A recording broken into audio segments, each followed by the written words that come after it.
I've been cooking for quite a few years now. So many recipes have come and gone, but there are wonderful classics that are as popular as ever.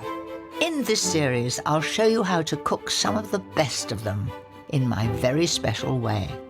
I'm just saving on the washing up. From timeless ideas, perfect for entertaining, I can't wait to see my artichoke candles on your dining table. to tempting dishes inspired by our green and pleasant land.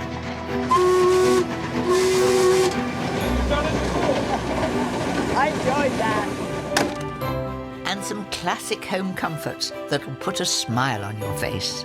These dishes can often seem daunting, but I'm going to show you some tips and techniques that make them quick, easy, and simply delicious.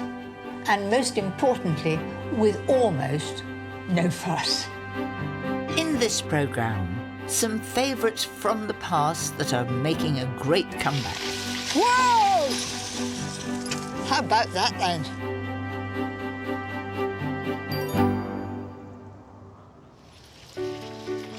Some traditions never die, even though they become less popular. The same can be said for food. I want to cook you some recipes that had fallen from favour, but are now making a comeback. A French classic that was once the cornerstone of fine dining. The quintessential 70s favourite for a scrumptious lunch. One of the original one-pot wonders, full of flavour and warmth.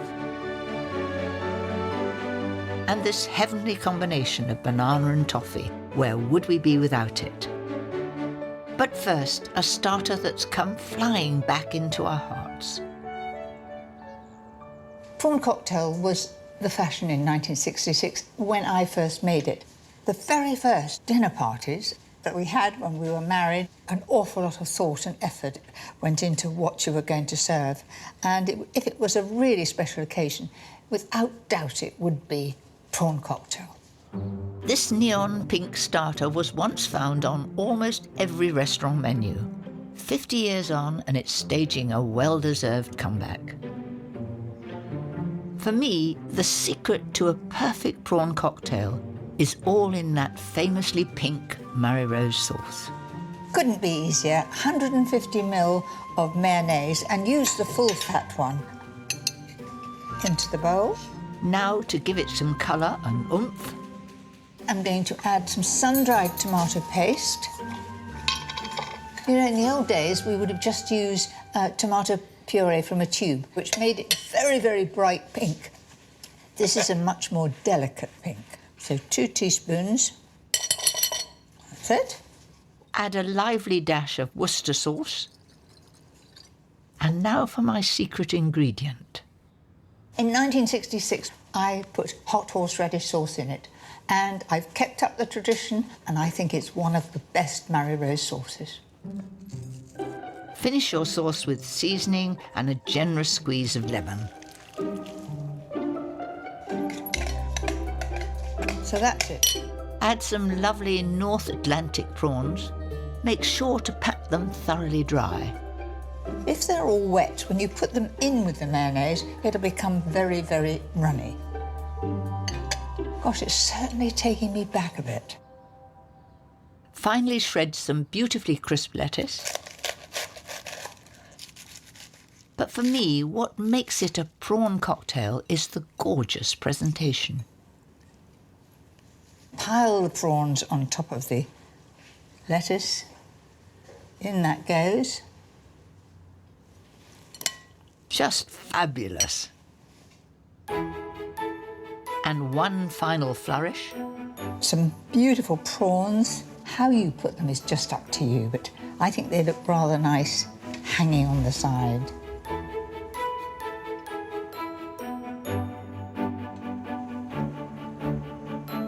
That's it. And then take the lemon and make a slit just through the pith. It'll grip on the side of the glass.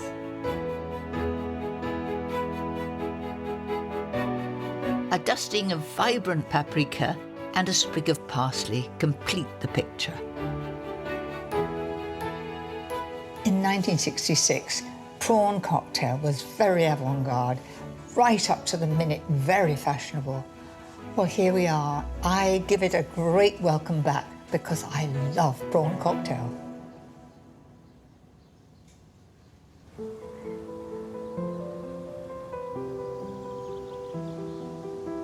Some traditions are definitely worth saving, whether it's recipes from the past or an old-fashioned way of farming the ingredients.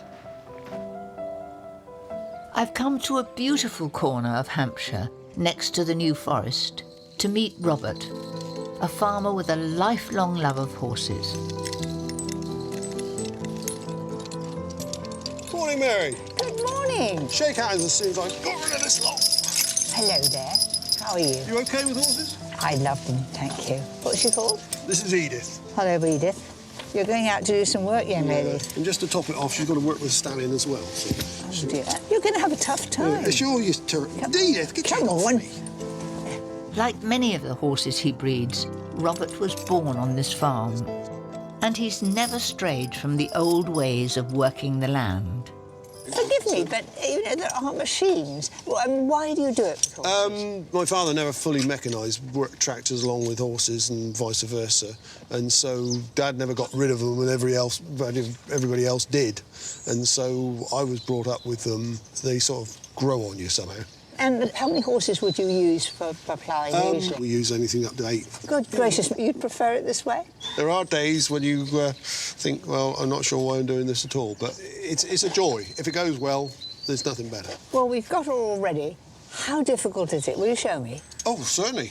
I have never been ploughing before. Oh, well. Not with horses. Well, come on, Edith. We'll put the bridle on Norse first. It's never too late to teach an old dog new tricks. Come on, Edith, try and keep up.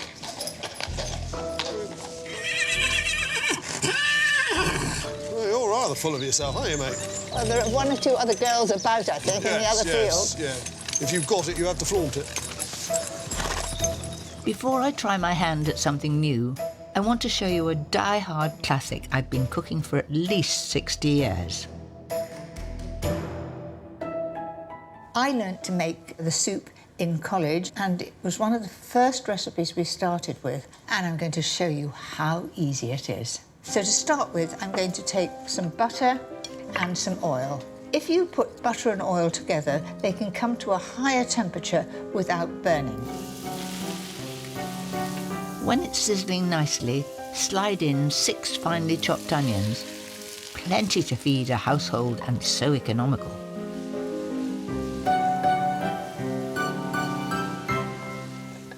You coat them all in the butter and the oil. I'm not trying to colour them at all, I'm just trying to make them very soft. Down with the heat and just let them cook very, very gently. Now that has had 10 minutes cooking in its own steam. Now I want to caramelise those onions, and you do that by adding 1½ tablespoons of caster sugar. This is a wonderful trick to brown those onions, but keep a close eye on them. Too dark and they'll become bitter.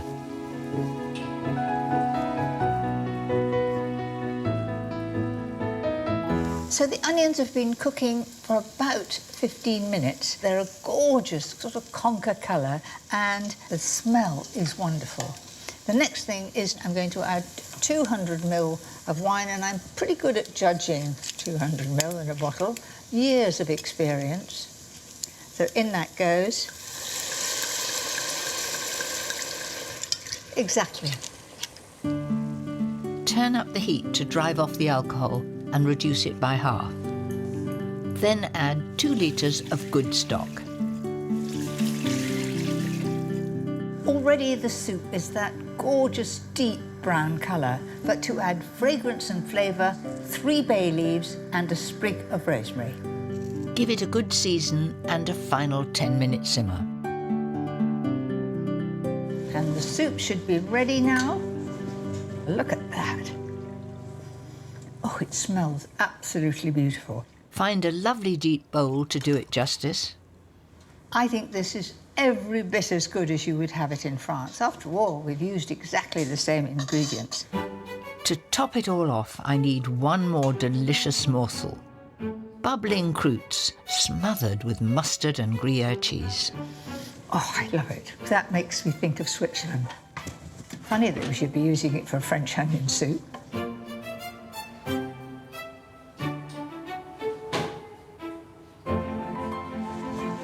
These are toasted to perfection, and it should be really crispy. And that's how it should be, because the moisture of the soup will come up and make it a little bit soft, and it'll be full of wonderful textures. And there you have it, a classic comeback. As good as it was in my college days, it really is one of the best soups you'll ever taste.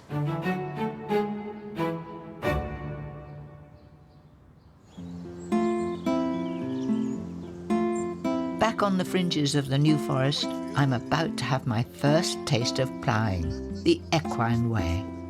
Oh, gracious, here's the plough. That's exactly what it is. It's a horse That's plough. old, Yeah. isn't it? Oh, yeah. It would have been, I don't know, just after First World War.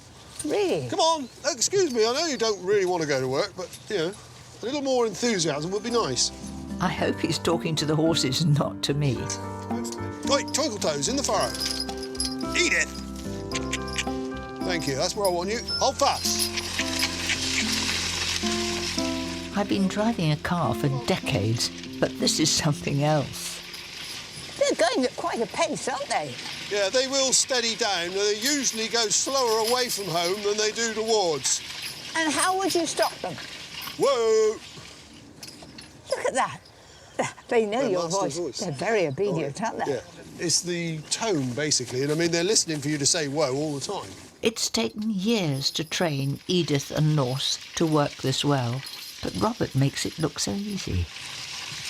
And as far as guiding the horses, you just watch their front feet. So long as Edith remains in the furrow, the plough will stay where it should be. And they know exactly what they should be doing. Yeah. And you've had to train them to do that. Yes. Whoa!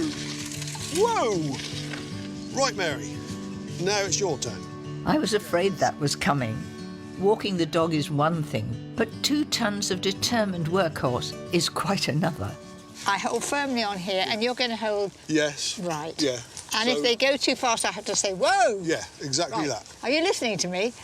Well, they might be. So what do I say to get them going? Hold fast. And then... like that. Okay. Yeah. I bet they take no notice. It's easier than you think.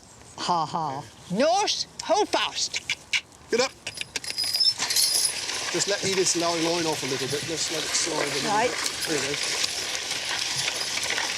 There you are. You've got the other one. Right, you're in complete control of the situation now. Right. You feel like you're in control?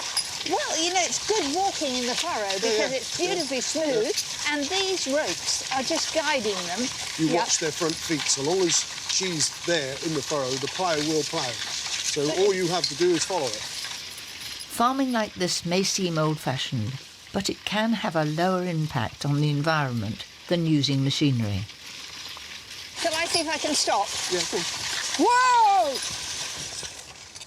There you are. How about that then? There you are. Thank you, especially you difficult girl, Edith, for taking notice. That wasn't too bad, was it? No, considering they're pointed towards home, not bad at all. Whilst Robert and the horses plough on, I'm planning a lunch I hope will be just the ticket. And its centrepiece is a classic we all know. I'm going to show you how to make the perfect quiche.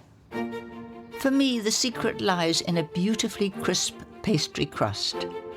I'm starting mine in a processor, so in goes 225 grams of strong plain flour and just over half as much chilled butter. And I've just cut it into cubes, just drop that in.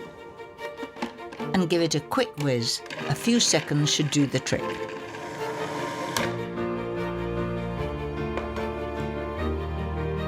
Now that, to me, resembles breadcrumbs. To bind those breadcrumbs together, I like to add a whole egg with just a touch of water. Exactly 1 tablespoon. On with the top, and then process it until it is almost coming together.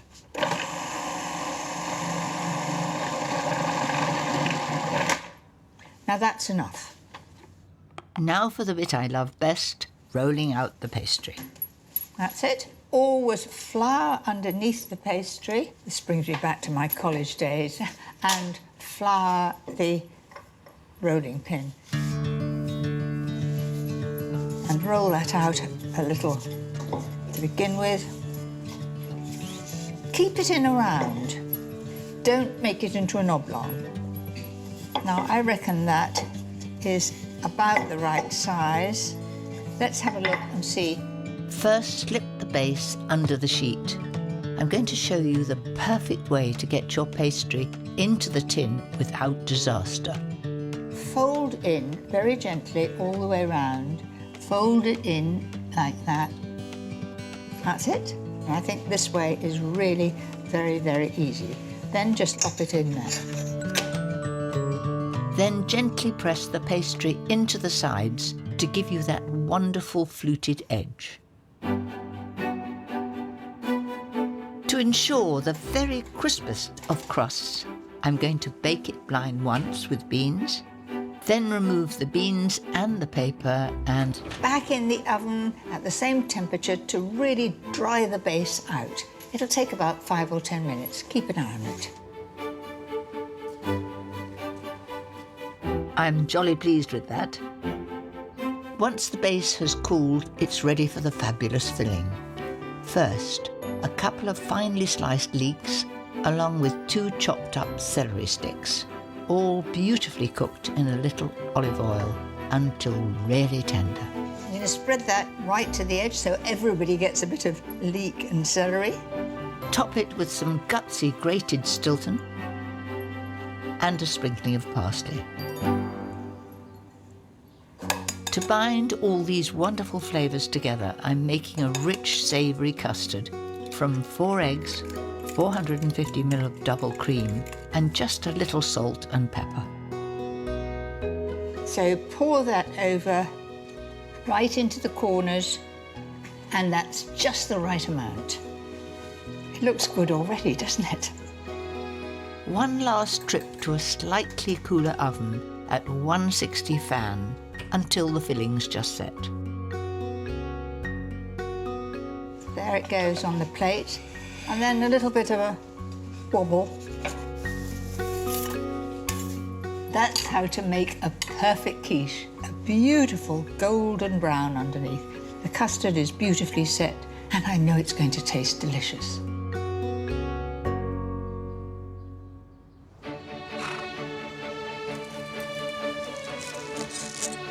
And where better to serve a delicious quiche than at a ploughman's lunch, amongst crusty bread, homemade chutney and some beautiful cheddar. Robert, I hope you're hungry. Come and join Always. me. Can I put you in charge of the cider? I wouldn't do that. Oh, come on, there we are. I'll cut you a bit of cheese. Every farmer likes cheese, don't they?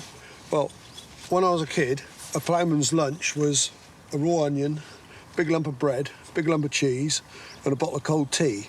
These are old boys usually. Their teeth had gone, so it was out with a pocket knife, and they cut a bit off, peel the onion. It's better than your old onion and bread. Now, this is Stilton and leek. I'm honoured. Very, very There we are. Moving up, moving up. Wow, it's moving up, isn't it? And I like the pastry is the best part. Very good. It's hard work, isn't it, ploughing? Oh, yeah. But you love it. You're keeping on with this craft. The skill takes a lot of the work out of it, but it is still, hard work. I think I should drink to you and thank you for a very happy day. And I have just started to learn another skill. Cheers. Cheers.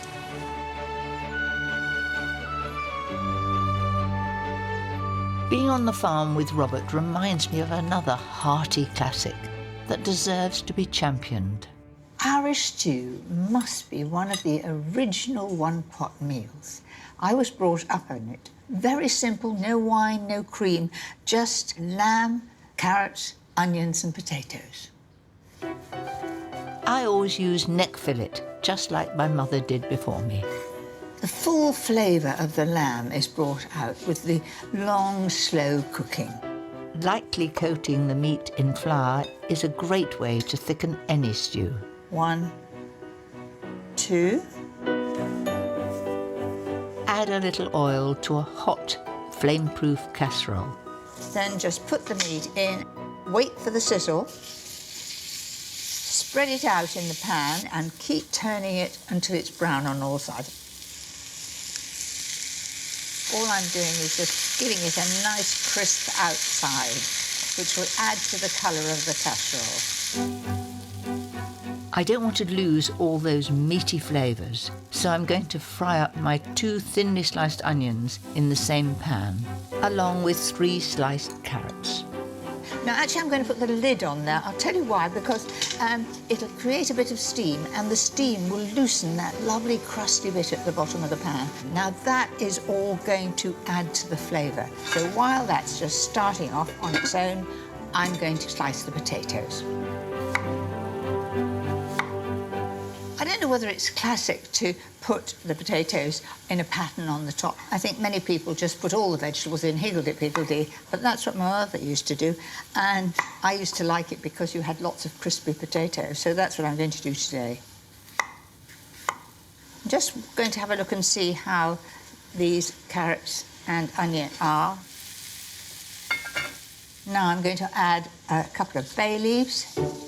Some fresh thyme leaves stripped from their stalks, then a generous seasoning of salt and pepper. That's it. Followed by that lovely browned off lamb and its delicious juices. Then give that a good stir, sizzling away here. That's well mixed. But what a stew needs is a really good gravy, so I'm adding 600 mils of a light stock. That could be lamb stock, it could be chicken stock. If you haven't any stock at all, you could use water, because there's lots of flavour coming from the meat and the vegetables. Now I'm ready for those potatoes, just like my mother did them. It's a bit like a jigsaw. There it is, gently bubbling away. On with the lid. Turn the heat off and into the oven for about 2 hours until the meat is beautifully tender. That looks a bit of all right. Looks most appetising, but I want those potatoes to be crispy on top. 5 or 10 minutes at 180 fan without the lid should sort that out.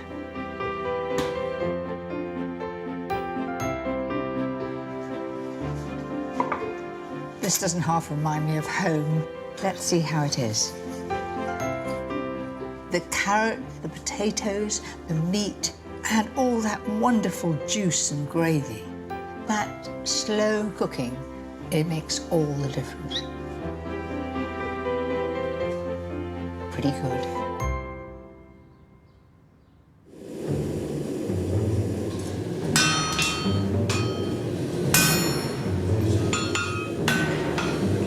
I know some young men back on the farm who would wolf down a hearty stew like that. Tom and Fred, 2 of Robert's sons, do an incredibly physical job. You might imagine this back-breaking ancient trade would be on its way out. But over 2,000 registered farriers are still toiling away in the UK.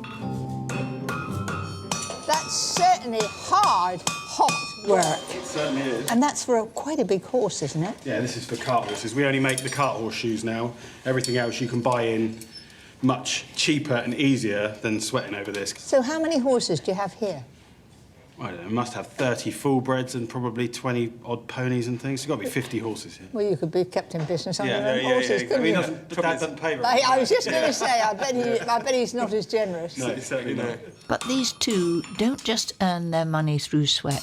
It took them 4 long years to gain the expertise required to shoe horses. You've got to know about where the blood is, bones are, ligaments, everything. And that's why the apprenticeships are long. So you've got to have the skills, you've got to be able to do all of it. And you do that all by the eye, you don't measure it, that's experience. I used to measure it when I was learning. I notice your dog is very near, knows exactly what you're doing. It's amazing to think that was a straight bit of steel before you started. Magic. It is magic. You've got to be tough to do your job, haven't you? I can see you've got an awful lot to do. And at the back there, I can see 2 mugs of tea. You haven't half deserved it. Thanks so much. If anyone deserves something rich and sugary with their cuppa, it's these two. I'm pretty sure a slice of my banoffee pie would go down a treat.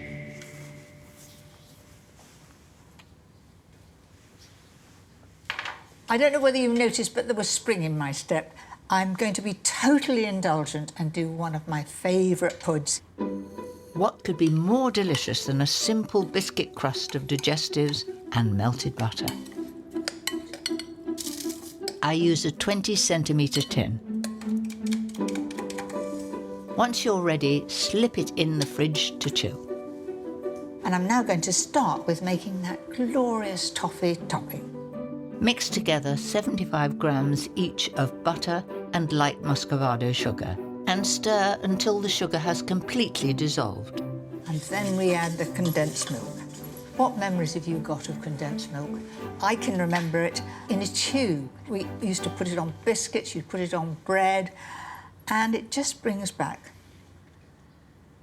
some sort of... Wouldn't you like to be dipping your finger in that? It is glorious, happy memories. It's really, really wicked. So let's add the wickedness to the pan now. You've got to stir it all the time. And if you don't, you get little brown marks on the bottom of the pan, and it really does spoil your banoffee pie. Once it's transformed into a gorgeous thick caramel, mix in a teaspoon of vanilla extract, then pour it all over your chilled biscuit base. Look at it. Rich and indulgent.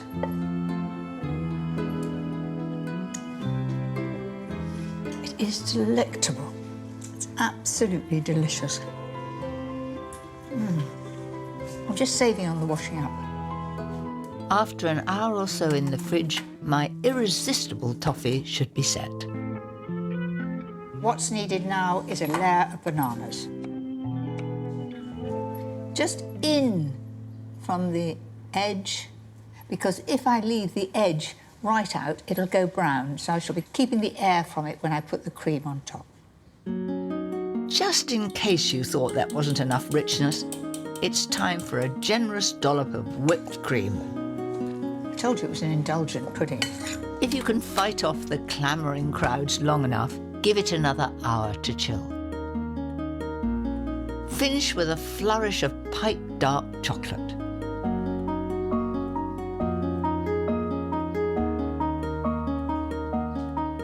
How about that then? There it is in all its glory.